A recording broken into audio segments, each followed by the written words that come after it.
Salut l'équipe, c'est Lovalist. Aujourd'hui, j'aimerais lancer un nouveau format qui va s'appeler le 1 contre 1. Le but, mettre face à face deux légendes de notre sport, des joueurs qui ont marqué le rugby, d'exposer leur palmarès, leur parcours, leur carrière et leur style de jeu, et que vous me disiez ensuite dans les commentaires lequel des deux vous a le plus marqué. Aujourd'hui, pour ouvrir le bal, j'ai retenu deux troisième lignes qui ont eu l'occasion de croiser le fer à de multiples reprises, mais avant de sonner l'heure du match, je vous invite grandement à vous abonner et à me lâcher un pouce bleu si c'est pas déjà fait. Je rappelle, l'objectif c'est 30 000 abonnés d'ici la fin de l'année, c'est ambitieux mais je pense qu'on peut le faire. Et aussi si vous voulez en savoir un petit peu plus sur mes projets, sur qui je suis, sur comment se porte la chaîne actuellement, et bien sachez que la vidéo FAQ est sortie il y a 2 semaines déjà, donc si vous avez des interrogations par rapport à la chaîne, par rapport à mes projets, je pense que ça peut être bien d'aller la voir si c'est pas déjà fait. Allez, c'est parti. Mesdames et messieurs, laissez-moi vous présenter les deux combattants du jour. À ma gauche, c'est un véritable bad boy, c'est un voyou, c'est un bandit, c'est le Springbok Schalk Burger.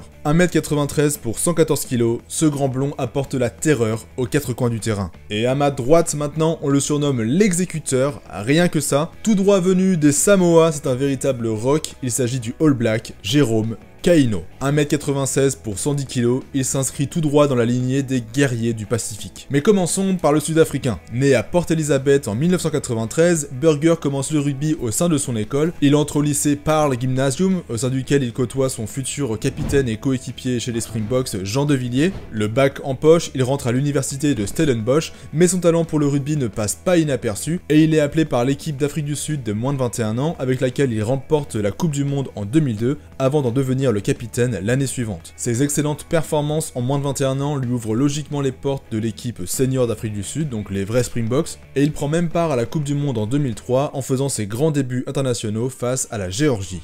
En 2004, le tout nouveau sélectionneur Springboks Jake White en fait un de ses hommes forts. Il remporte ainsi le Tri-Nation, donc cette compétition qui oppose Australie, Nouvelle-Zélande et Afrique du Sud, et il se paie même le luxe d'être élu meilleur joueur de l'année. Cependant, son état de grâce se ternit un peu. Le grand blond baisse un petit peu de régime, et lors d'un test match contre l'Écosse en 2006, il se blesse gravement au cervical. Passage sur le billard obligé afin d'engager une lourde opération, et son sélectionneur de l'époque, Jake White, déclare qu'il y a des chances pour qu'il ne remette plus jamais les pieds sur un terrain de rugby. Malgré tout, l'opération est une réussite et il parvient progressivement à récupérer son niveau. Ses performances en Super Rugby au sein de l'équipe des Stormers le ramènent au sein des Springboks et il s'envole pour la France afin de disputer la Coupe du Monde en 2007. Cette édition signe assurément l'apogée de sa carrière puisqu'il remporte le titre ultime avec l'Afrique du Sud. 2 ans plus tard, en 2009, Schalk Burger et les Boks sont vainqueurs de la tournée des Lions britanniques et irlandais et il soulève également le Tri-Nation, ce qui va ajouter un nouveau trophée à son armoire. Il prend ensuite part aux 2 prochaines Coupes du Monde, en 2011 où son équipe est éliminée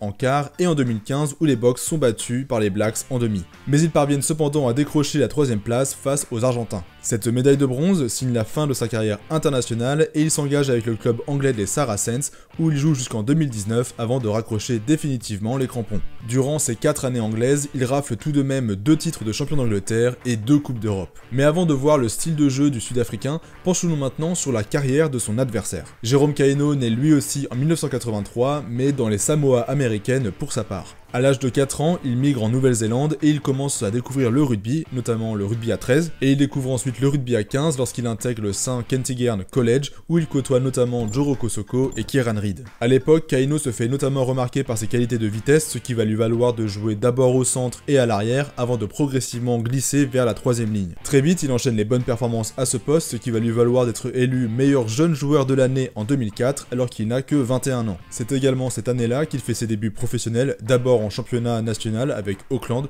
puis en Super Rugby avec les Blues. Barré en sélection nationale, notamment par Jerry Collins, il doit attendre 2006 pour avoir sa chance avec les All Blacks. La concurrence y est rude, mais il parvient à faire son trou progressivement jusqu'en 2008 où il s'affirme comme un titulaire en puissance. Vainqueur des Tri-Nations 2008 et 2010, c'est surtout lors de la Coupe du Monde de 2011 que le natif des Samoa impressionne. En étant un des joueurs incontournables de l'équipe qui soulève le trophée Webb Ellis, il est d'abord nommé meilleur joueur néo-zélandais de l'année en 2011 et il fera même partie des prétendants au titre de meilleur joueur du monde, lequel sera attribué finalement à notre national Thierry Dussautoir. 4 ans plus tard, en 2015, rebelote, Kaino soulève sa 2ème Coupe du Monde et affirme un peu plus son statut de grand All Black. En 2017, il prend sa retraite internationale et s'engage en 2018 avec le Stade Toulousain, où il est l'un des artisans majeurs du bouclier en 2019 et du doublé en 2021. Le tout avant de raccrocher les crampons une bonne fois pour toutes. Mais très attaché au rouge et noir, il reste cependant à Toulouse pour y être entraîneur des skills et des jeunes jeune. Donc voilà pour le parcours de ces deux légendes, mais maintenant, qu'en est-il de leur style de jeu? Skyburger, c'est un troisième ligne ultra complet. Avec son profil coureur et effilé, il est disponible aux 4 coins du terrain pour apporter son soutien à ses partenaires. Parfait liant entre avant et 3/4, sa présence est souvent très efficace pour apporter le surnombre. Et ça, c'est sans mentionner sa silhouette aérienne et élancée qui en font un excellent sauteur en touche. Mais la vraie particularité du jeu de Skyburger,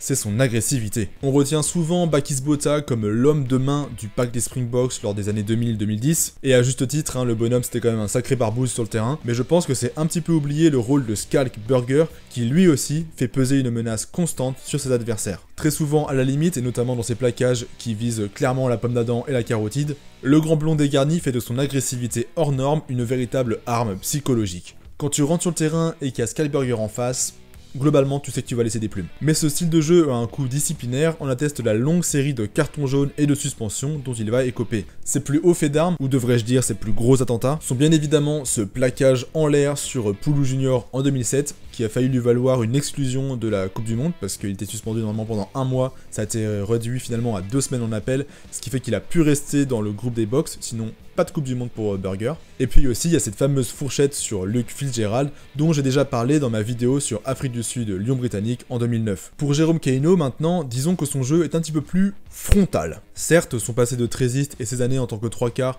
l'ont doté d'un bagage technique assez intéressant pour un troisième ligne. Cependant, quand on parle de Kaino, c'est plutôt des images d'énormes tampons qui nous viennent en tête. Très dur au contact, toujours enclin à asséner de grands ramponneaux dans les côtes de ses adversaires, Kaino est également un gros porteur de balles, difficile à faire tomber, sans grand détour, hein. Lui c'est pas des tic-tac, c'est tout droit, le chemin le plus court vers l'embut, c'est en face. On a longtemps loué la qualité de Richie McCaw et de Kieran Reid, mais je pense que si ces deux-là ont pu briller à ce point-là, c'était parce qu'il y avait Jérôme Kaino à leur côté. Les 2 titres mondiaux consécutifs auraient certainement été plus difficiles à conquérir sans la présence de Jérôme Kaino. Et on l'a vu, son passage au Stade Toulousain a été l'occasion pour lui de prendre davantage de responsabilités et de montrer toute l'étendue de son talent. Les performances du pack rouge et noir et les 3 titres remportés lors de son passage ont largement été influencés par la présence de l'ancien All Black. Burger et Kaino, ce sont donc 2 monuments du rugby, 2 références au poste de 3ème ligne, mais aussi 2 guerriers qui ont eu l'occasion de croiser le fer à de multiples reprises dans la brutale rivalité qui oppose les All Blacks et les Springboks pour la domination de l'hémisphère sud. Ce ne sont pas forcément les joueurs les plus connus et les plus starisés de leur époque, on retient plus facilement un Botha, un Vermeulen chez les Box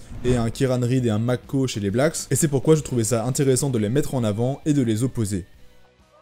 On arrive à la fin de la vidéo, j'espère que ce format vous a plu. Si c'est le cas, dites-moi lequel des deux vous préférez, lequel des deux vous a le plus marqué. Sachez aussi évidemment que je vous invite à me proposer d'autres 1v1 dans les commentaires. Donc je cherche des joueurs qui évoluaient au même poste, à peu près au même moment, pour que ce soit un petit peu comparable. Ça peut aussi être des joueurs qui sont encore en activité, mais il faut des joueurs qui ont un minimum de carrière derrière eux, sinon c'est pas hyper intéressant, j'ai pas beaucoup de choses à dire. Donc en tout cas, on n'oublie pas le pouce bleu, le bouton s'abonner et le petit commentaire. On active la cloche pour avoir toutes les notifs. Rejoignez-moi également sur les réseaux sociaux, vous pouvez me donner un petit pourboire en cliquant sur le bouton merci ou en allant sur Utip. Je vous dis à la prochaine, bye Lovali.